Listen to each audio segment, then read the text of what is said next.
Hello friends, welcome to ED action. இன்றைக்கி வந்து ஒரு சூப்பரான நம்ம கேக்கு தாங்க செய்ய போகிறோம். இது மைதாவில் செய்ய போகிறோம். இந்த கேக்கு இது ரொம்பவே சிம்பிளான ரெசிபி தான். ரொம்ப டேஸ்ட்டாக இருக்கும் இந்த கேக்கு. இது குட்டீஸ்களுக்கெலாம் ரொம்பவே பிடிக்குங்க.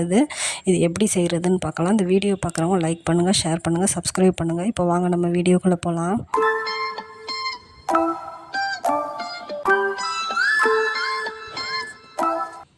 இப்போ வந்து இந்த மைதா கேக் செய்கிறதுக்கு வந்து நம்ம எந்த பவுலில் அளவு எடுக்கிறோமோ அதில் எடுத்துக்கலாங்க.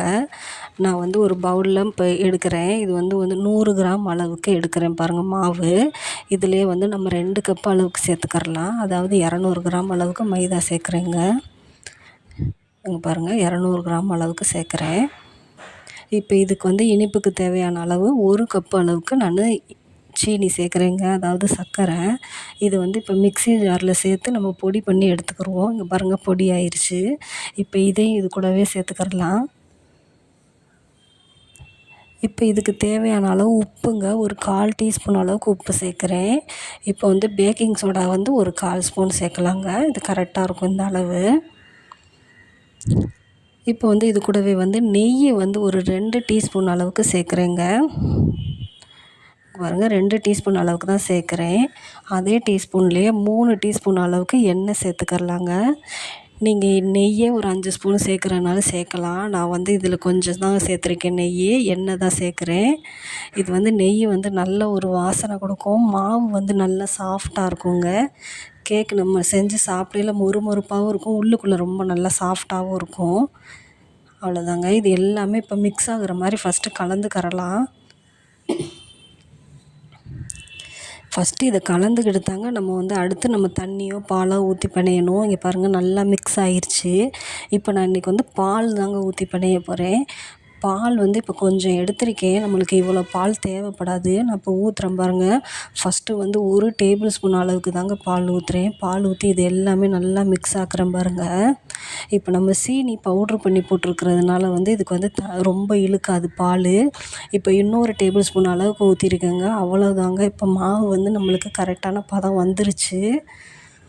இங்கே பாருங்கள், இப்போ வந்து நல்லா பிசைஞ்சிட்டேன். இப்போ லாஸ்ட்டாக வந்து நம்ம ரவை கொஞ்சம் சேர்த்துக்கரலாங்க. ரவை வந்து ஒரு 2 டேபிள் ஸ்பூன் அளவுக்கு சேர்த்துக்கரலாம்.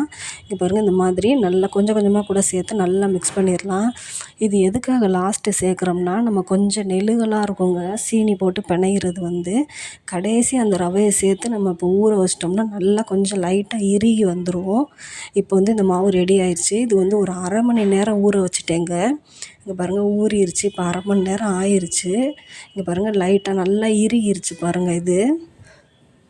இப்போ வந்து நம்ம தேய்ச்சி போடுறதுக்கு வந்து நம்மளுக்கு கரெக்டாக இருக்குங்க. அதுக்காக தான் வந்து லாஸ்ட்டாக ரவை போட்டு பிசைஞ்சுக்கிறணும்.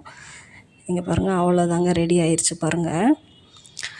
இப்போ வந்து நான் வந்து டேபிளில் தான் தேய்ச்சி விட போகிறேன். அதனால வந்து லைட்டாக எண்ணெய் தடவி சுற்றி தேய்ச்சிக்கிறேங்க. தேய்ச்சிட்டு நம்ம மாவை திரட்டையில் வந்து நம்மளுக்கு அடியில் ஒட்டாமல் வரும். இப்போ நம்ம மாவை வச்சு நம்ம சப்பாத்தி கட்டை வச்சு தேய்ச்சிக்கரலாங்க. இது ரொம்பவே ஈஸியாக தாங்க இருக்கும் தேய்க்கிறதுக்கு. போட்டு எடுக்கிறதுக்குமே ரொம்ப ஈஸியான ரெசிபி தான். டக்குன்னு செஞ்சிடலாங்க. ஒரு 10 நிமிஷத்துலேயே செஞ்சிடலாம். மாவு கொஞ்சம் நேரம் ஊற வைக்கிறனால தான் நம்மளுக்கு டைம் எடுத்துக்கும். இல்லை ஊற வைக்க வேண்டாம், உடனே செய்கிறன்னா கூட இதை செஞ்சுக்கிறலாங்க. இங்கே பாருங்கள், இப்போ தேய்ச்சிட்டேன். இந்த திக்னஸுக்கு இந்த அளவுக்கு இருக்கணுங்க. ரொம்ப தேய்ச்சிடக்கூடாது, திக்னஸ் இருக்கணும். தேய்ச்சிட்டு நம்ம வந்து எந்த அளவுக்கு வேணுமோ அது மாதிரி கட் பண்ணி எடுத்துக்கிறலாம். எந்த டிசைன் வேணாலும் கட் பண்ணிக்கிறலாங்க. இப்போ இது மாவு வந்து உங்களுக்கு மைதா மாவு வேணாட்டினா வந்து நம்ம கோதுமை மாவில் கூட நீங்கள் சேர்த்துக்கரலாங்க. இதே அளவு தான் சேர்த்துக்கலாம் கோதுமை மாவில். அதே போல் சீனி வந்து கம்மி பண்ணி சேர்க்கணுன்னா கூட சேர்த்துக்கலாங்க. 1/2 கப்பு அளவே சீனி வந்து கரெக்டாக இருக்கும். நான் வந்து 1 கப்பு போட்டிருக்கேன். ரொம்பவே நல்லா தித்திப்பாக இருக்கும், நல்லா டேஸ்ட்டாக இருக்கும். இங்கே பாருங்கள், எல்லாமே கட் பண்ணி எடுத்துக்கிட்டாச்சு பாருங்கள். அவ்வளோதாங்க. நம்ம பூடையில் 2 2 அப்படி போட்டுக்கலாம். இல்லாட்டி தட்டில் கொட்டி அப்படியே உதுத்து விட்டு போட்டுடலாங்க. இப்போ அடுப்பு ஆன் பண்ணி எண்ணெய் வச்சுட்டேங்க. எண்ணெய் காயட்டும். இப்போ எண்ணெய் காஞ்சிருச்சு லைட்டாக. இப்போ வந்து பாருங்கள், கொஞ்சமாக தான் எடுத்திருக்கேன் தட்டில். எடுத்து இந்த மாதிரி உதுத்து விட்டுக்கிறலாம்.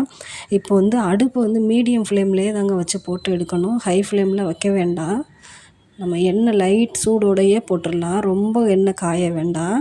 அதே போல் இது வேகிறதுக்கு கொஞ்சம் டைம் எடுத்துக்கோங்க. பொறுமையாக தான் வேக வச்சு எடுக்கணும். பாருங்கள், எடுத்துட்டேன். ஃபஸ்ட்டு ஈடு போட்டு 2வது ஈடும் போட்டுட்டேங்க. மீடியம் ஃப்ளேமில் வச்சு பொறுமையாக தான் எடுக்கிறேன் பாருங்கள். அவ்வளோதாங்க, எல்லாமே போட்டு எடுத்தாச்சு. இங்கே பாருங்கள், சூப்பரான கேக்கு ரெடி ஆயிடுச்சு பாருங்கள். இது வந்து கேக்கு எப்பயுமே போட்டது ஒரு மணி நேரம் அப்படியே வச்சிடணுங்க. அப்போ தான் நம்மளுக்கு வந்து நல்லா மொறுமொறுப்பாக இருக்கும்.